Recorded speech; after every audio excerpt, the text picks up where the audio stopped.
forces are loyal. Prussia ended their rivalry with France. I'll take top 10 things never to happen in the 19th century. Thank you very much. That's number 1. Number 2 is racial equality. Why did I say that? It's why it's so exciting in history to find out about tolerant society. For example, my massive penchant for like the Kingdom of Sicily in like the 13th century is part of that. I don't know, we have this idea of like humanity back in the day being this like uncivilized, unwashed like masses of people who are too dumb to see past their noses, when in reality like it's all societal pressure. I think it's something like you can go back 100,000 years and take a baby from 100,000 years ago, bring them up in today's time, and they'll be absolutely fine. There's going to be no distinguishing feature between them and a child raised, born and raised today.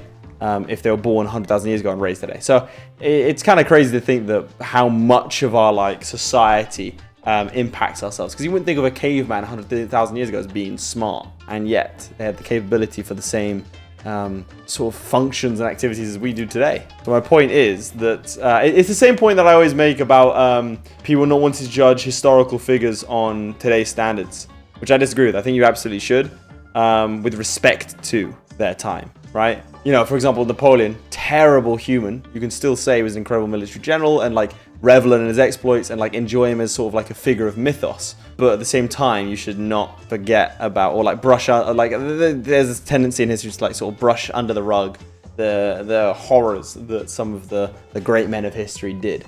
And that's something I could never get on board with. A massive tangent there. It's something that matters to me.